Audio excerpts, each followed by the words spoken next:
आता किल्ले भुदरगडवर आलं. भुदरगड हा किल्ला राजा भोजने 12व्या शतकात बांधलेला आहे.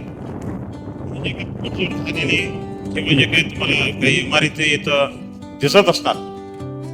हे याच्यात सगळ्यात महत्त्वाचं म्हणजे भारतातला एकमेव किल्ला असा आहे, ह्याचा पठार म्हणजे बरीच मोठा आहे.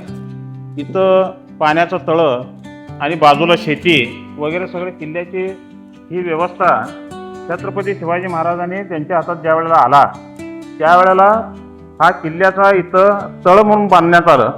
आणि तुम्ही तिथं पाहू शकताय ती जे काय म्हणजे पाणी जायसाठी वाट ठेवलेली आहे, ती वाट हे तळ भरल्यानंतर शेतीसाठी पाणी म्हणजे ह्या तळ्याच्या पलीकडच्या बाजूला शेती आहे, त्या शेतीला पाणी कसं सोडावं, आता जसं क्रिस्ट गेट वगैरे करतात डॅमना, तसं त्यावेळेला छत्रपती शिवाजी महाराजांनी हा तळ बांधून हा गेट वगैरे व्यवस्था त्यावेळेला म्हणजे पाण्याची व्यवस्था केलेली आहे.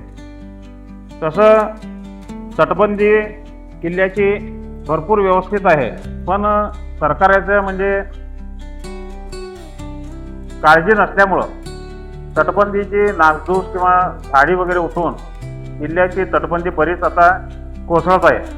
त्यासाठी मी सरकारना आणि काही जे छत्रपती शिवाजी महाराजांचे भक्त आहेत त्यांना मी विनंती करतो, ह्या भुदरगडचे जे काय म्हणजे आता हे पडलेली अवस्था आहे आतल्या, ती सगळी रिपेअर करायचं जरा सगळी जर मनावर घेऊन करावं असे हे सांगतो.